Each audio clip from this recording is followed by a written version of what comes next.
우리가 읽은 본문에 보면은 이제 베세다에 계실 때 맹인을 치유하는 그 과정이 굉장히 자세하게 기록이 되어 있습니다.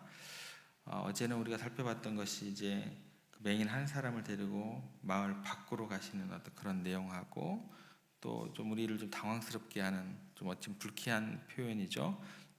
그 사람의 눈에 침을 뱉으시는 그런 장면을 통해서 그 내용 가운데 담겨져 있는 주님의 뜻이 무엇일까 살펴봤고, 오늘 우리가 주목할 점은 뭐냐면 이 맹인을 치유하기 위해서 예수님께서 두 번에 걸쳐서 안수를 하신다라는 그 내용입니다. 한 번 안수하시고, 아니 안수도 아니시고 말씀으로도 충분히 하실 만도 한데 두 번에 걸쳐서 왜 안수를 하셨을까? 그 내용에 대해서, 그 상징성에 대해서 우리가 좀 생각해 보겠습니다. 첫 번째 상징은 뭐냐면 신앙이라는 것은 점진적으로 성장해 나간다라는 거예요. 날마다 경건에 이르기를 연습하고 그렇게 해서 신앙은 성장해 나가다라는 것입니다. 처음에 이제 안수를 받았을 때 이제 그가 대답하기를 무엇이 보이느냐 그렇게 얘기를 했을 때 사람들이 나무처럼 걸어 다니는 것을 보았습니다. 그러니까 온전하게 회복이 된 모습이 아니었다라는 거예요. 우리의 신앙도 이런 모습과 같다라는 거예요. 한순간에 이루어지는 것이 아니고 점진적인 과정을 통해서 성장한다라는 그런 내용을 우리가 이 본문을 통해서 얻을 수 있다라는 것입니다. 그리고 우리가 생각해야 될 것은 뭐냐면 성경에서 이야기하는 그 모든 어떤 그 눈높이라는 거죠. 눈높이라는 것은 뭐냐면 최고치로 생각을 하시면 돼요. 최고치 100점 만점으로 생각을 하시면 됩니다. 그 100점 만점을 우리가 이루어가기가 쉽지 않아요. 계속해서 그 100점 만점을 이루기 위해서 온전한 하나님의 온전하신 같이 너희도 온전하라. 온전하신 가치예요. 그것을 계속 추구해 나가는 것입니다. 같아질 수는 없어요. 주님 다시 오실 그날까지, 하나님 나라가 이 땅 가운데 재림할 때까지는 완벽해질 수가 없다는 것입니다. 그런데 미리 부른 우리를 통해서 그 나라를 일구고 또 밭갈이를 해나가고 그러는 거예요.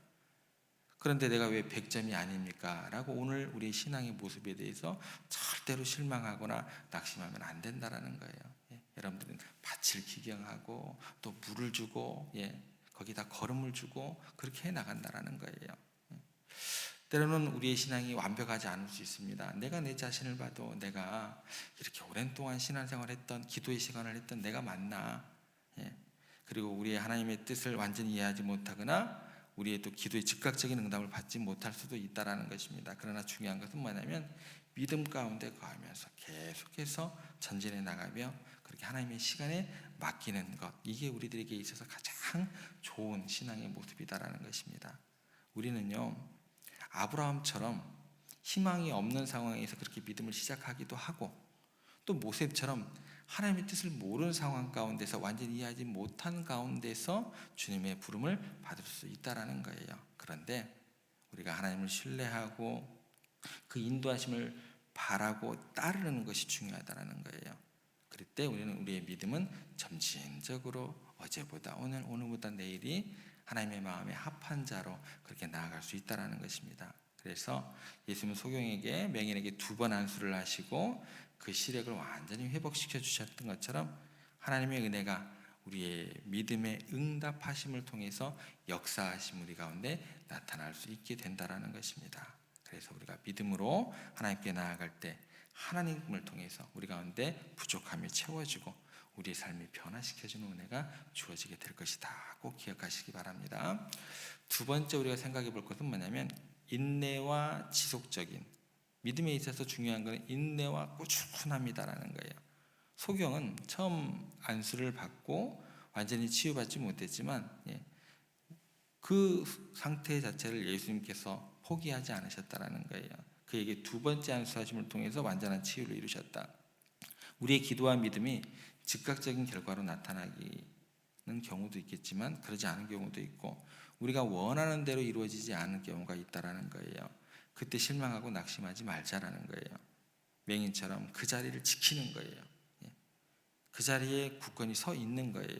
그렇다고 한다면 그 믿음이 우리를 지키고 우리의 기도를 응답해주고 우리가 원하는 것 이상으로 하나님께서 더 큰 기도의 응답으로 우리 가운데 나타내 주실 거라는 거예요. 그래서 성경에 보면 인내와 끈기 있는 믿음으로 그렇게 잘 믿음의 길을 갔던 인물 중에 대표적인 인물이 요셉일 것입니다. 요셉이 이제 아버지의 사랑을 받다가 형들의 그런 어떤 어려운 일을 겪게 되게 되고 노예로 팔리게 되고 또 애국까지 가서 여러 가지 많은 고난을 겪었습니다. 하나님을 믿고 인내하며 살아갔어요. 그래서 거기서 뭐라고 얘기를 하냐면 하나님과 함께 하셨다라는 거예요. 요셉의 이야기는 하나님이 끝까지 함께 하시는 삶이에요. 그래서 그는 인내할 수 있었고 견딜 수 있었다라는 거예요. 그게 하나님께서 주신 가장 큰 복이다라는 거예요. 요셉에게 있어서는 애굽의 총리가 되는 게 복이 아니고요. 결국 하나님께서 그를 높이 들어서 애굽의 총리로 삼아 주셨다라는 거예요. 그 인내와 그 시간, 그 믿음, 끈기 있는 그 믿음을 통해서 애굽의 총리 대신을 삼아 주셨다, 함께 하셨다. 그런 것은 왜 그랬냐면 요셉의 한 사람의 구원으로 끝나는 하나님의 역사가 아니었다라는 거예요. 예. 요셉을 통해서 가정도 구원해야겠고 또 그 고대 근동의 많은 사람들을 구원해야 되는 큰 그릇으로 만들어야 되기 때문에 그래서 요셉은 그 시련을 감당하고 어려움 속에서도 끝까지 하나님을 신뢰하는 또 인내해야만 하는 그런 과정들을 겪어야 됐다라는 것입니다. 요새는 한 사람의 구원으로 끝나는 것이 아니고 결국 만인을 구원하는 그런 축복의 또 약속의 성취가 이루어진 요셉을 통해서 우리가 바라보게 됩니다. 꼭 기억하시면 좋겠습니다. 믿음이라는 것은 인내와 또 그 안에 있는 그 끈기, 그 같이 따라가야 된다라는 것입니다. 세 번째 본문을 통해서 우리가 생각해 볼 것 믿음의 모습 자체는 뭐냐면 하나님의 주권과 하나님의 때예요. 그 내용을 상기시켜 줍니다. 하나님은 우리의 상황과 필요를 가장 잘 아시는 분이에요. 그래서 우리를 뭐라고 하냐면 나보다 나를 더 사랑하신다라고 이야기를 하세요. 눈여겨보신다라는 거예요. 완벽한 시간에 모든 것을 이루어 주실 만큼 우리를 사랑하시는 분이에요. 우리의 인내와 신앙은 하나님의 선하심과 주권을 신뢰하는 데에서 출발하는 거예요. 예. 믿을 수 있어야죠. 신뢰할 수 있어야 되죠. 주권과 그 때를 우리가 신뢰할 수 있을 때 인내할 수 있게 되고 기다릴 수 있게 되고 그런다라는 거예요. 다윗의 삶이요. 하나님의 주권과 하나님의 때를 보여주는 대표적인 본보기입니다. 다윗을 너무나 일찍 부르셨어요. 왜 그렇게 일찍 부르셨을까라는 거예요. 목동으로 있을 때 그를 이스라엘의 왕으로 기름을 부으셨다는 거예요. 나중에 가서 부르시고 나중에 기름을 부으셔도 되는 거잖아요.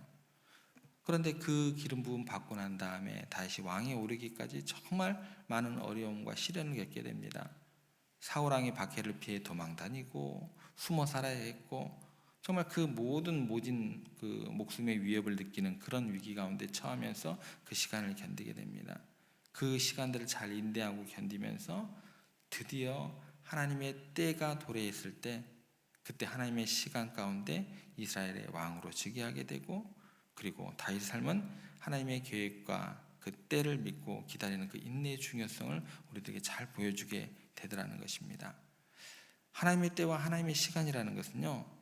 다윗의 그 굴곡진 삶을 통해서 볼 때 절대 쉽지 않다라는 거예요. 쉽지 않습니다. 기도에 대한 응답이 늦어지거나 아무런 어떤 해결되지 않는 그런 시간 가운데 우리는요 낭망하게 되고 불안해하고 좌절하기 쉽다라는 거예요. 그런데 다윗은 이스라엘의 왕으로 정말 강대한 그 이스라엘의 왕으로 그렇게 성장시키고 또 그렇게 세워져야 하기 때문에 그 많은 시간들을 굴곡진 시간들을 겪어냈다라는 거예요. 그때가 최적의 때라는 거예요. 그 시간이 있었어야만 된다라는 거예요. 그렇게 우리들을 성장시키기 위해서 때와 시간을 우리들이 원하지 않는 때와 시간으로 우리 하나님께서 이끌어 가실 수 있다라는 것입니다. 그 하나님께서 우리의 모든 상황을 다루시면 가장 완벽한 시간에 최고의 때에 최선의 것을 이루신 것을 우리가 믿을 수 있는 그 믿음 가운데 거해야 한다는 것입니다. 그래서 하나님의 약속을 믿고 그분의 뜻에 순종하며 인내하면서 기다리는 자에게 하나님의 때에 하나님 시간에 최고의 하나님의 은혜와 그 능력이 임하게 되는 그런 모습들을 우리가 기대하고 기도할 수 있어야 된다는 것입니다. 그리고 마지막으로 하나님의 역사는요 우리의 이해를 넘어서서 우리 가운데 주어진다라는 것을 우리들에게 가르쳐 줍니다. 우리는 항상요 하나님의 방법이나 그분의 시간표를 온전히 이해할 수 있는 사람은 아무도 없습니다. 예. 그래서 다른 사람들의 아픔과 또 괴로움과 또 그 눈물 같은 거를 우리 스스로 쉽게 판단하면 안 돼요. 그 사정에 대해서도요. 왜 예수님은 맹인의 눈을 한 번에 뜨지 않고 두 번에 걸쳐 치유하셨을까라는 거예요. 그 사람의 그 부족한 어떤 그 과정 가운데 있을 때, 야, 저 사람 그냥 믿음이 부족한 거야, 뭔가 잘못했을 거야, 그게 아니다라는 거예요. 그 이유는 우리가 하나님의 방법이나 그분의 시간표를 정확하게 이해할 수 없는 존재들이기 때문에 그렇다라는 거예요. 우리는 종종 하나님이 우리가 바라는 방식대로 우리가 기대하는 시간에 행동하실 것이라고 생각을 해요. 그런데 하나님은요, 다른 생각과 계획을 가지고 계시면서 그렇게 역사를 종종 우리의 상상을 뛰어넘는 방향으로 그렇게 운행을 하십니다. 요나의 이야기를 보면 하나님의 계획이 우리의 이해를 어느 정도까지 넘어서는가를 굉장히 잘 보여줍니다. 요나가 하나님께 니느웨의 심판을 내리실 것이라는, 그러니까 회개하라는 그런 전파를 하라는 그런 명을 받게 돼요. 요나는 니느웨가 그 이야기를 전하는 순간 니느웨가 회개할 것을 두려워하는 거예요. 싫었던 거예요. 그래서 하나님의 명령을 거기 가고 도망가 버립니다. 그런데 하나님께서 요나를 다시 붙잡으시죠. 또 다시 니느웨로 가라고 명령을 하셨어요. 니느웨는 죽어도 가기가 싫었죠. 왜냐면 자기들의 적대국이었는데, 이 니느웨라는 나라가 그 당시 얼마나 잔인했냐면, 제가 말씀드렸는가 모르겠는데 아이들을 잡아서요 그냥 바위 같은 데 있잖아요, 내 던져버려요. 그 정도로 잔인하게 기록들이 나오는, 이스라엘 백성들이 그런 아픔을 당했다고 한번 생각을 해보세요. 가고 싶겠냐고요. 여러분들이 이런 하나님의 역사가 이해가 되겠어요? 니느웨의 심정이 이해가 되시죠? 예. 적대국이기 때문에 니느웨가 회개하고 하나님의 심판을 피하는 것을 절대 원치 않았습니다. 그래서 도망갔는데 하나님께서 니느웨 사람들의 전해진 그 하나님의 심판의 선고를 통해서 회개를 기뻐하시고 그들의 심판에서 구원하시는 그런 하나님의 역사가 일어나 버렸어요. 우리는요, 항상 하나님의 방법이나 그분의 그 시간표, 그 때를 절대 이해할 수 없습니다. 우리가 절대 밝히 아는 순간은 어때요? 희미하게 우리가 보지만 그 주님 앞에 봤을 때 그 이해 안 되는 것이 그 순간에 이해가 된다라고 이야기를 해요. 우리 중에 아무도 그 하나님의 역사하심에 대해서, 그 때에 대해서 이해할 수 있는 사람은 이 땅에는 없습니다. 주님 앞에 갔을 때, 그 주님의 영광을 봤을 때, 하나님 앞에 섰을 때 그 질문자조차도 그냥 할 필요가 없는 질문이 되어버린다라고 이야기를 해주세요. 거기까지 이해하려고 하시면 안 된다라는 거예요, 우리들이요. 예. 그러나 우리가 겪는 모든 상황에서 하나님께서는 우리의 최선을 위해 일하고 계시면 그것만은 붙잡으셔야 돼요. 그래야 되는 거예요. 이해할 수 없지만 최선을 향해서, 최고의 때를 향해서 가장 나보다 나를 사랑하시는 분이 일을 행하고 계신다라는 그거 하나만 붙잡으셔야 돼요. 이거 신경 쓰지 말라는 거예요. 정말 집중해야 될 건 이거다라는 거예요. 그래서 우리의 이해를 넘어서는 하나님의 역사 속에서는 그분은 우리를 사랑하시고 우리의 신앙을 성직시키시고 우리의 삶을 하나님의 그 완전한 목적으로 이끄신다라는 그 신뢰함 가운데 우리가 거할 수 있어야 된다는 것입니다. 하나님의 역사를 이해하는 우리의 노력은 그 순간 헛되지 않을 거다라는 거예요. 하지만 우리는 하나님의 계획을 완전히 이해할 수도 없다라는 것을 우리가 겸손하게 인정할 수는 있어야 된다라는 것입니다. 노력은 하되 완전히 이해할 수는 없다라는 그런 마음 가운데 우리가 있어야 된다라는 것. 우리는 믿음 안에 하나님께 순종하고 그분의 뜻대로 살아갈 때 하나님의 역사를 경험하게 될 것입니다. 오늘 몇 가지 우리가 살펴봤습니다.